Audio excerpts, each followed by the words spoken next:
Chers amis démocrates africains, les amis du monde entier, nous sommes dans la journée du 14 octobre 2018 et nous sommes ici à Toronto, au Canada. Excusez-moi. Voilà. Nous allons commencer ce petit direct par cette nouvelle de tristesse qui frappe la communauté congolaise du Canada. Éventuellement, nous avons déjà annoncé le décès de notre frère Victor Kiwangoutsati. Survenu depuis le 7 octobre. Donc il est décédé à Gatineau.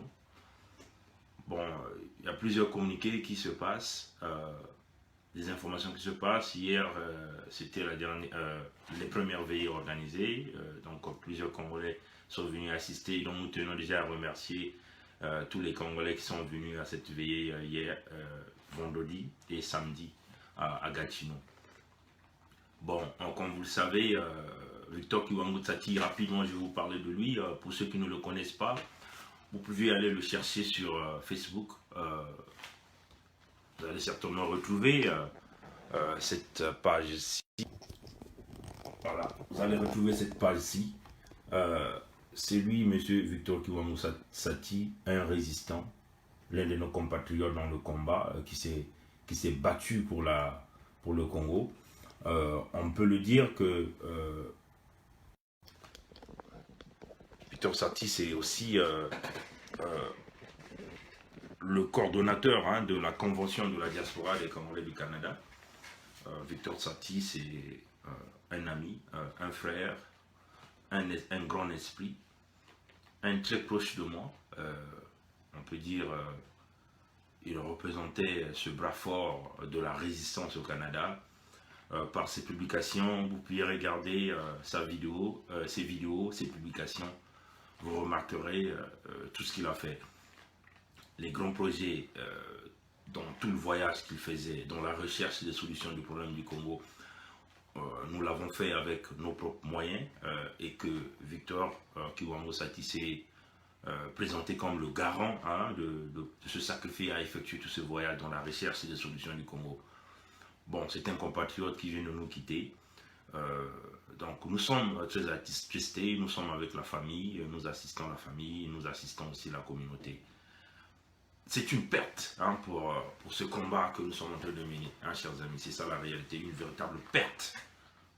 On le dit parce que nous connaissons le fond du combat de l'homme, sa motivation, sa détermination. L'homme a effectué plusieurs voyages qu'on ne peut pas dévoiler ici, dans la recherche des solutions. C'était un ami qui est parti, chers amis. Une perte dans le combat que nous sommes en train de mener. Mais il faut le dire que le doyen Vicky est parti, certainement que il ira dire à ceux qui sont partis avant nous que de venir nous aider à combattre le reptilien, l'homme à la coiffe du diable. Victor est parti, il y a d'autres Victor qui naîtront certainement. Mais c'est une perte, chers amis. Pour tous ceux qui veulent soutenir la famille, il y a des publications qui sont sur Facebook, soit sur Ziana TV, soit sur mon mur personnel ou sur CGB24. Il y a plusieurs publications, donc il y a des numéros de contact qui sont donnés. Ils peuvent toujours aider à supporter la famille. Selon ce que la famille pense faire, c'est pas encore fixe, parce que ça c'est d'après les entretiens, puisque les familles sont en train de trouver une solution, où Victor Kiwangoutsati sera inhumé ici, ou au pays, mais il me semble que ça risque de se faire ici. Je ne confirme pas, c'est encore des pourparlers de la famille. Si c'est le cas, donc notre frère sera inhumé au mois de novembre, et donc la date, nous allons vous le communiquer ultérieurement. Donc, pour ceux qui ont des bonnes voix, la bonne volonté, des résistants, ceux-là qui ont lutté pour le combat, même quand même que vous n'avez pas essayé d'aider ce frère, ou dans tout le voyage qu'on faisait avec nos propres argent pour chercher des solutions, ceux qui veulent aider la famille, il y a des contacts qui sont là, sur Ziana TV, sur CGB24, sur mon maire personnel. Il y a les contacts de son fils personnel, de son fils aîné qui sont là. Vous pouvez directement les contacter pour assister la famille. Une façon aussi de supporter la résistance de ce combat que nous sommes en train de mener. que l'âme de notre frère se repose en paix. Et nous, tout simplement, nous tenons à dire au peuple congolais, le départ de notre frère Victor, c'est une perte, mais nous devons continuer à lutter. Ceux qui ont encore la chance de vivre doivent continuer à lutter pour retrouver la meilleure paix que nous sommes en train de rechercher pour le Congo-Brazzaville. Donc ça, c'était ça. Si vous voulez bien mieux le connaître, sur son mur que je viens de vous présenter, il y a plusieurs vidéos, ces publications. Allez-y regarder ces vidéos de l'homme. Vous comprendrez l'objectivité de l'homme, vous comprendrez sa résistance, le combat qu'il est en train de mener. Voilà, donc ça c'était sur ce point. Et nous venons tout simplement de voir... je vais simplement essayer d'augmenter ceci. Voilà. Bon. Paulin Makaya a effectué une tentative de voyage. Il a été refusé encore à l'aéroport de Maya-Maya par les voyous du système Sassou. Bon, c'est quand même triste, hein, parce que on va vous faire lire quelque chose, hein, chers amis, parce que on va vous le faire lire. Vous voyez, chers amis, ça c'est une correspondance, on le montre simplement de l'ambassade de Grande-Bretagne à Kinshasa. Et donc, vous le voyez ici, l'adresse de cette ambassade, vous voyez acquis de droit, vous voyez ici la correspondance que l'ambassade a écrit, a donné donc une recommandation de l'ambassade qui approuve la citoyenneté de Paulin Makaya comme étant un citoyen britannique. On veut simplement le dire, l'ambassade de Sa Majesté britannique en République démocratique du Congo confirme par la présente note que le dénommé Paulin Victor Kuntimpa Makaya, également connu sous le nom de Paulin Makaya, est un citoyen britannique détenteur d'un passeport numéro 20 99 92 345. Il souhaite quitter la République du Congo pour son retour au Royaume-Uni par voie aérienne durant le mois d'octobre 2018 et pourrait transiter par d'autres pays en partance pour le Royaume-Uni. L'ambassade de Sa Majesté britannique en République démocratique du Congo prie les autorités, tant civiles que militaires, de bien vouloir lui apporter toute assistance nécessaire. On dit fait à Kinshasa le 9 octobre 2018, signé par le consul Guy James. Guy James. Allez, chers amis. Donc, vous voyez que les Britanniques venaient de confirmer, puisque la première tentative de Paulin Makaya, on a refusé qu'il était britannique. On lui a demandé de prouver sa citoyenneté. Il vient de le prouver. Avec son passeport britannique, étant citoyen britannique, les reptiliens d'Oyocratie du Sassouland ont simplement refusé que Paulin Makaya sorte du pays. Et pourtant, ils avaient dit qu'il prouve sa citoyenneté. La preuve est là, ça a été prouvé, signé par une haute autorité de la Grande-Bretagne, qui est là, ça a été signé. Malheureusement, on ne veut pas qu'il sorte. On lui exige quoi? Le passeport congolais. Mais un homme, quand il voyage, il ne peut pas présenter deux passeports. Hein, chers amis? C'est nulle part au monde, on vous le dit. Le document de voyage, il est unique. On ne peut pas voyager avec deux passeports. On lui demande de présenter le passeport congolais. Mais qui délivre le passeport congolais? C'est Sassou, ces gens. Donc, ils ne vont jamais délivrer le passeport congolais à Paulin Makaya. Et encore, Paulin Makaya, pour qu'il voyage, il faut qu'il ait un visa britannique s'il voyage avec le passeport congolais, ce qu'il n'a pas besoin parce qu'il est déjà citoyen. Donc, vous voyez que c'est l'emprisonnement. Le Congo est une prison. Hein. De la même façon qu'ils ont enfermé le général Mokoko, qui ne voit quasiment pas la lumière du jour, 24 heures sur 24 enfermés, de la même façon qu'ils sont en train de torturer tous les autres. Et là, vous avez encore le cas Paulin Makaya qu'on prétend dire qu'il est libéré, mais il n'est pas libre parce qu'on l'empêche de sortir. Pourquoi l'empêche-t-on de sortir? C'est quoi le problème? Puisque l'homme n'a pas de problème avec la justice. Vous voyez, c'est la mauvaise foi, c'est la haine. Nous considérons la théorie d'empoisonnement. Hein, nous savons que l'homme a empoisonné. Et donc, ces gens-là attendent jusqu'à ce que le poison le ronge au maximum. Et après, ils pourront dire, bon, on peut le laisser passer. Donc, Ils sont en train d'attendre toute cette période que le poison va travailler dans le corps de l'homme pour pouvoir complètement les démolir. Et même si on le laissait sortir, on ne pourra plus jamais le récupérer. Alors, quant aux autorités françaises qui sont en train de supporter ce monsieur, alors nous leur disons simplement c'est une honte pour vous, une honte pour tout ce système dictatorial du Congo-Brazzaville. Ce que nous sommes en train de dire ici, comme vous le voyez dans plusieurs vidéos qui sont en train de circuler,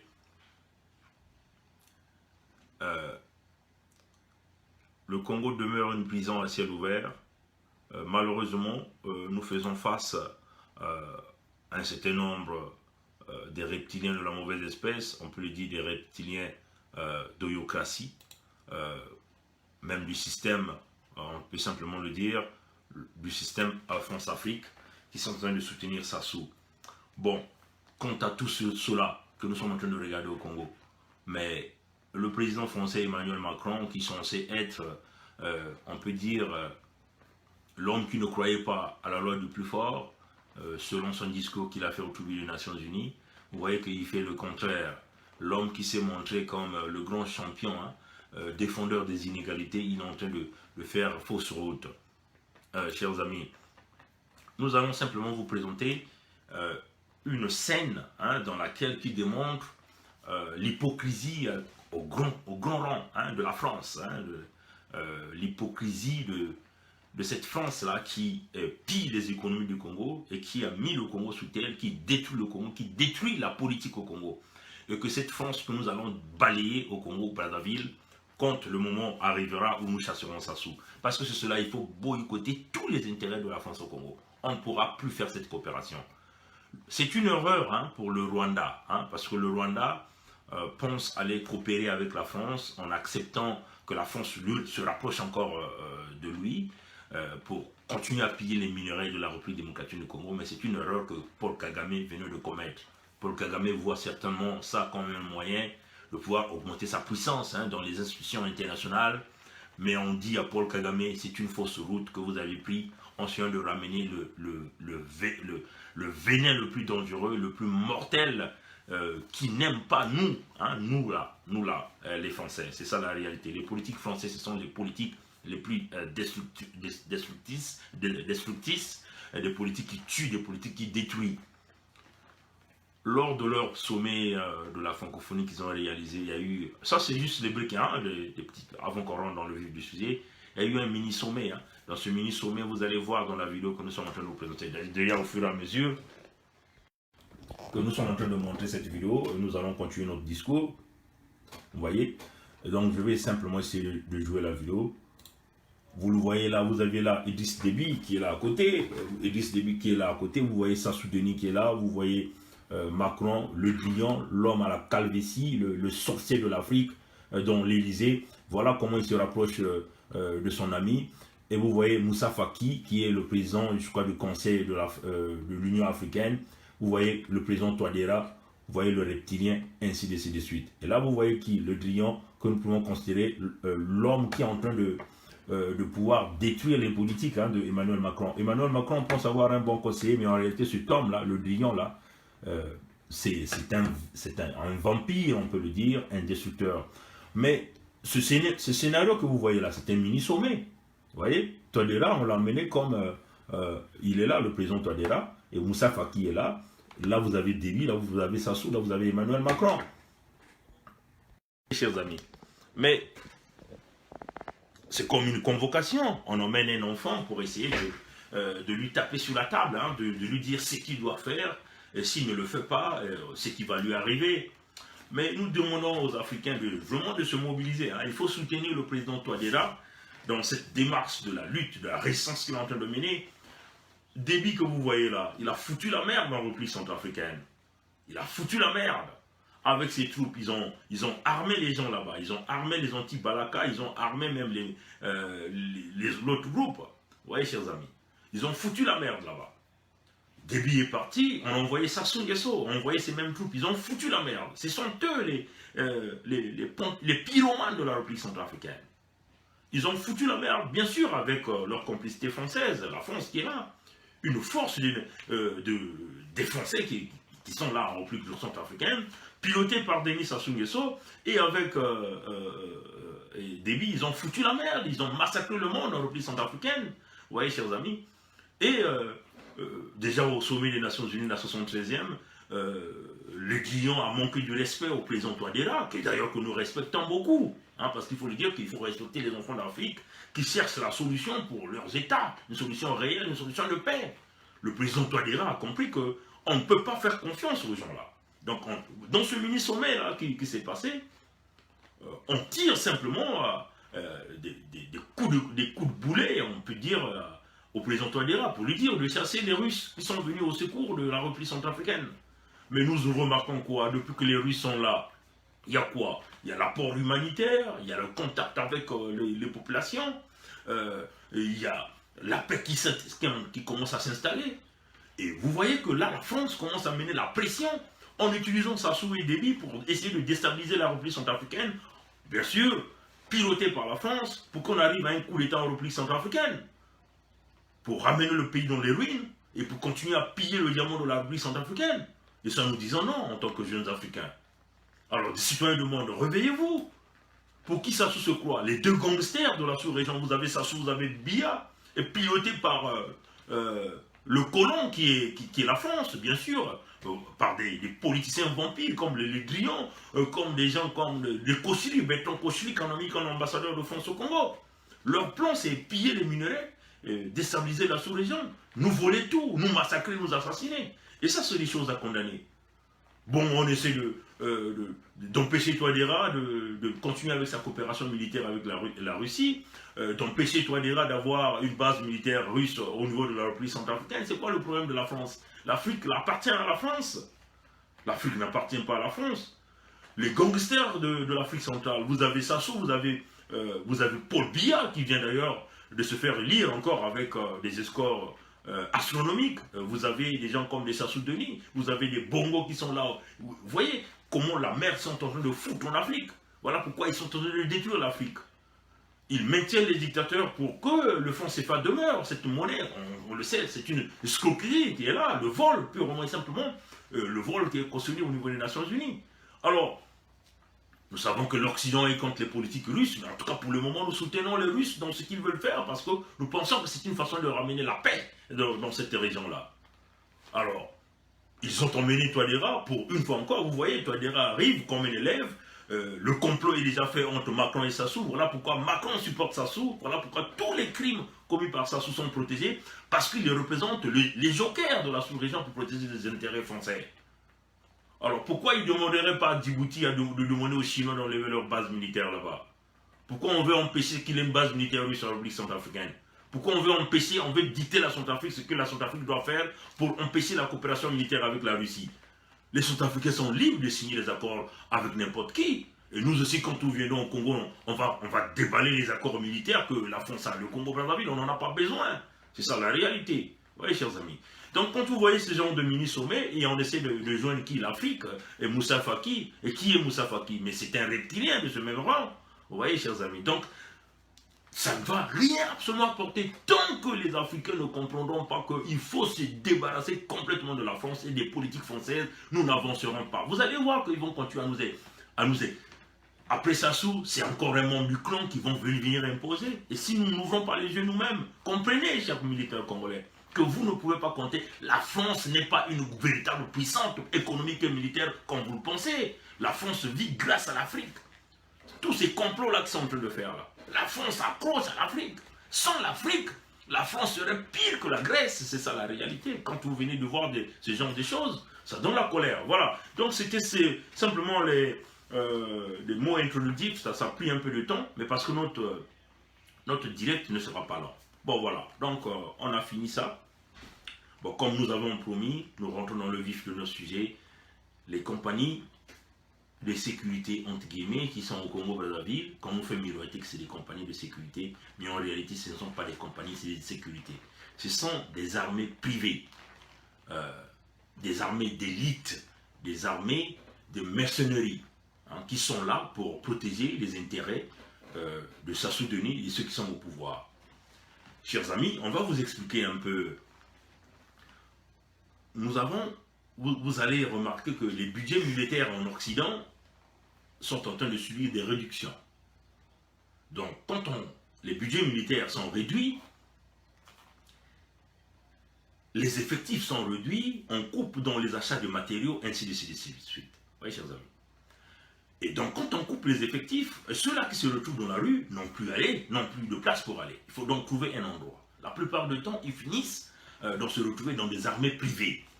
Ces armées privées-là sont plus équipées, plus que même les armées nationales. Parce qu'il y a des grands lobbies de l'armement qui sont là derrière, avec des budgets astronomiques. Les politiques créent des conflits à travers le monde, et ce sont ces armées privées-là qu'on envoie pour pouvoir faire de l'argent. C'est une stratégie, c'est comme ça que le monde tourne. L'ordre mondial, c'est cela. On crée des tensions. Les politiques qui sont des investisseurs dans des compagnies privées, des armées d'élite militaire, créent des coopérations, créent des marchés pour envoyer leurs compagnies privées pour aller faire le boulot, et c'est comme ça que ces gens-là se tapent de l'argent. C'est cela la réalité. Donc quand on coupe, par exemple, on peut vous donner la liste de quelques armées d'élite qui sont reconnues, des armées privées, qui travaillent même pour les Nations Unies. Vous voyez que la plupart du temps, dans les zones de guerre, les Nations Unies, par exemple, ne peuvent pas envoyer des véritables des casques bleus. On envoie ces armées d'élite là au nom des casques bleus. C'est des armées bien équipées avec de la technologie avancée, avec des équipements de haute gamme, des équipements performants, des armées qui opèrent à la technologie de pointe. Vous voyez? Quand il s'agit de convoyer du matériel militaire, par exemple en Irak, l'armée américaine n'a pas utilisé les soldats américains, on a utilisé ces armées privées-là, mais qui sont habillées avec des équipements comme l'armée américaine. Et c'est comme ça que ça opère. Ce sont des groupes, des armées privées, mais c'est des groupes de mercenaires, des groupes d'élite qui sont là pour mener des opérations stratégiques pour pouvoir faire fonctionner le système. Ouais, chers amis. Il y a par exemple United Resource Group, c'est une armée privée australienne qui travaille aussi dans ce même sens-là. Ils sont partout dans le monde. Il y a Defiant International, ce groupe-là est beaucoup plus à un bureau en Amérique du Sud. Il y a des Péruviens, il y a des Ougandais à l'intérieur. Et donc, ce sont des groupes d'élite qui peuvent aussi jouer le rôle de mercenariat. Ce sont des groupes qui ont plus de 60 000 jusqu'à 200 000 troupes bien équipées à la technologie de pointe. Vous voyez, chers amis. Et c'est avec ce groupe-là que nous aussi, nous allons travailler avec pour amener la solution de l'affaire du Congo. Il y a par exemple Triple Canopy, il y a des Ougandais, il y a des Péruviens à l'intérieur. C'est des groupes bien équipés, mais il faut aussi dire que ce sont des groupes, des armées privées. Bon, il y a par exemple DynCorp, ça aussi c'est le groupe. Il y a maintenant Erenis International. Il y a par exemple G4S, vous voyez, chers amis. Il y a aussi un groupe qu'on appelle Academy. Vous voyez, chers amis, il y en a plusieurs comme ça là. Mais ce sont les 7 meilleurs groupes qui opèrent en tant qu'armée privée, en tant que groupe d'élite pour pouvoir amener des opérations, des grands contrats. Sur la liste que nous venons de vous donner, les 7 meilleurs, ça ce sont les 7 meilleurs qui existent. Le numéro 1 demeure l'Académie, le numéro 2 demeure le G4S, et le numéro 3 c'est Erenis International. Alors, parlons de Erenis International. Erenis International venait donc de signer un grand contrat avec le Congo-Brazzaville, donc on peut dire avec le régime Sassou Nguesso. C'est quoi le rôle de Erenis International? Simplement, nous allons mettre une pause et nous allons vous faire jouer une petite vidéo rapide pour que vous compreniez de quoi nous sommes en train de parler ici, de ces groupes armés. Cette vidéo, vous pouvez le retrouver sur YouTube, mais nous on va vous montrer une petite section rapide de ça. In Liberia, Southern Sudan, and Somalia. Number 3, Erenis International. As another one of the contractors following the U.S. State Department's contracts in Iraq, this massive institution recently brought over 16,000 of its membered guards to 282 different locations around the dangerous landscape, becoming a threatening force that protected energy assets and key oil pipelines scattered about. Apart from their looming presence in Iraq, the group also holds a steady rule in Africa, where they focus the majority of their operations in. Their impressively effective initiatives have awarded them high-ticket contracts in the Republic of Congo for security at major iron ore and other gas, oil, and energy-based projects. Vous avez entendu ça, chers amis? Ce groupe-là venait d'avoir un grand contrat au Congo, on nous dit, pour la protection des pipelines, des infrastructures pétrolières, ainsi de suite. Vous avez entendu ça, chers amis? Donc nous allons continuer juste pour que vous compreniez c'est quoi ces forces-là, le rôle. G4S. Boasting a roster of over 625,000 employees, this staggeringly large security firm giant is the second largest private employer in the entire world, coming in just behind the merchandising monster Walmart. Although a fair share of G4S business has its roots in security. Bon voilà, chers amis, allez chercher cette vidéo sur YouTube, vous allez le taper, The Seven Most Elite Private Army. On va vous parler, on vous a parlé de Erenis qui venait d'avoir un contrat juté en République du Congo. Ça c'est eux qui le disent, hein, chers amis. Vous avez entendu ce qu'ils ont dit là? C'est ça la réalité. Mais nous allons le voir, c'est quoi Erenis Congo? Cette vidéo vous parle que ce sont des armées de mercenaires. Vous voyez, chers amis. Allons donc regarder c'est quoi le Erenis, c'est quoi le rôle de Erenis Congo. Nous ici on parle avec preuve, nous sommes dans le système du baie vitré, tout le monde voit tout le monde écoute tout le monde parle à tout le monde. Et nous parlons toujours avec preuve. Pour éviter que les reptiliens de la mauvaise espèce que nous savons, ceux-là qui nous insultent n'importe quoi, nous sommes là pour faire des recherches, pour vous apporter la véritable information. On tourne. Là, vous avez Erenis Congo. SARS. Erenis Congo SARS. Si vous essayez de voir, Erenis Congo offer the following product and service. Si vous allez regarder, ça c'est le lien, hein, le lien est là. Je vais vous donner, je vais mettre ça sur ma page Facebook. Vous allez aller regarder le rôle que Erenis est en train de jouer, ses fonctions au Congo. Vous allez voir que Erenis Congo est partout dans tous les services au Congo. Leur bureau se retrouve à Pointe-Noire. L'adresse de leur bureau se retrouve là à Pointe-Noire.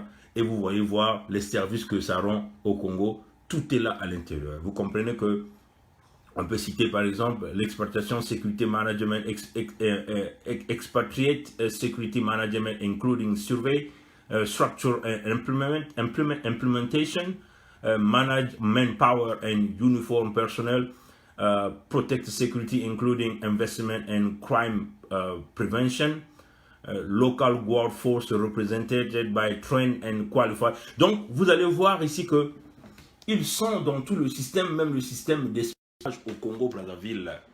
La base de ce groupe, de ce groupe est au nord, est située au nord. C'est là où se trouve leur headquarter.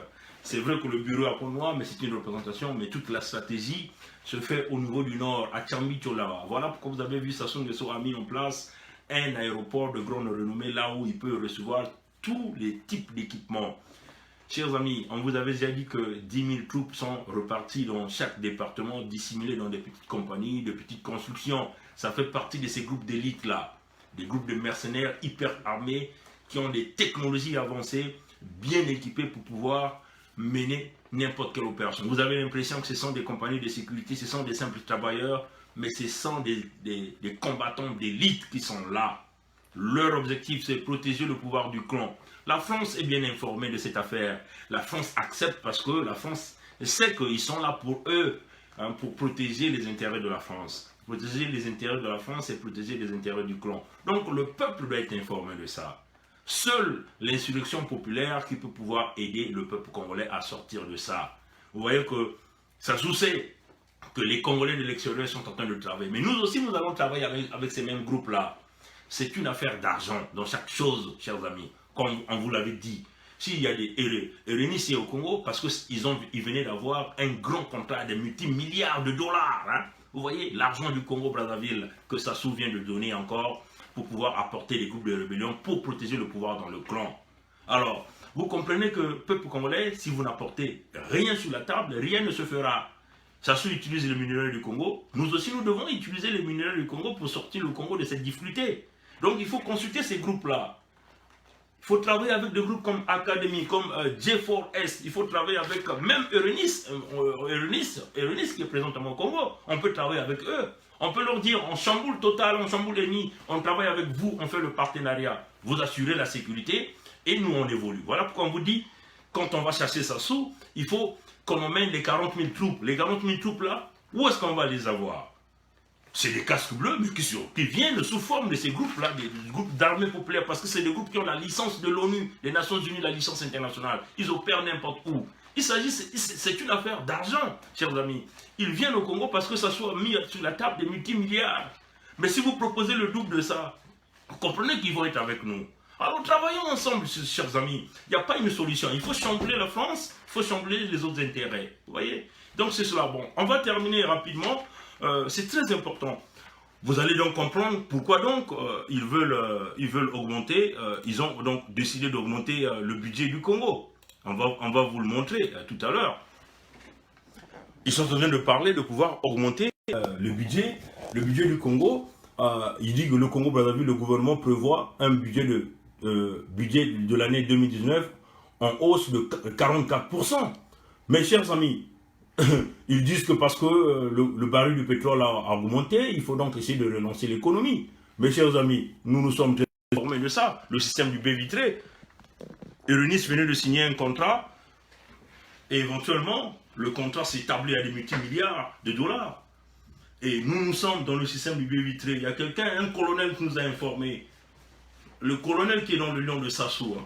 On le dit, hein, que son système, nous sommes dans le système du baie vitré, nous sommes en train de voir tout ce qu'il fait. Le colonel veut nous dire que dans le budget de 44%, entre 20 et 25% partira dans les achats, partira dans l'armée. Mais ça ne part pas dans l'armée en réalité. C'est pour payer ces groupes de mercenaires-là. C'est pour payer ces groupes-là. Vous voyez, chers amis. Donc ça ne va pas partir pour relancer l'économie. C'est-à-dire que construire des écoles, construire des hôpitaux. C'est pour embellir les systèmes des militaires qui viennent pour protéger ce monsieur. C'est ça la réalité. Alors, démocrates du monde entier, je vais terminer mon direct d'aujourd'hui par là. Je vous dis une chose. Ces groupes de mercenaires existent. C'est des armées privées internationales qui existent, qui ont la licence des Nations Unies dans tout le pays. Tous les actionnaires sont là. Qu'il s'agisse des actionnaires américains, canadiens, français, ils sont là. Tous les groupes des armements sont là. C'est une affaire d'argent. Si Erenis est parti au Congo parce que ça soit mis de l'argent sur la table, et la France sait qu'il y a aussi des actionnaires français à l'intérieur. Si nous proposons plus que ça, vous comprenez que ces groupes-là vont travailler pour nous. Il y en a assez. Nous sommes capables de pouvoir amener la solution pour le problème du Congo. On vous a dit, la solution du Congo est militaire et la solution doit aussi être militaire. Pas de négociations avec un criminel Sassou qui ne pense qu'à se mettre au pouvoir, à massacrer les autres. Son rôle, c'est seulement faire des stratégies pour nous assassiner. Vous avez vu les menaces qu'on venait de faire sur moi aussi, sur ma personne et sur plusieurs Congolais. Donc alors, mettons-nous en marche pour pouvoir continuer à lutter pour la solution des problèmes du Congo. On vous le dit, là il y a quelqu'un qui corre parce qu'il faut que j'aille aux activités. Et donc, je vais donc terminer mon direct par là. Que Dieu nous garde, que Dieu nous bénisse. La solution est militaire. Merci d'avoir suivi la vidéo, prière de la partager.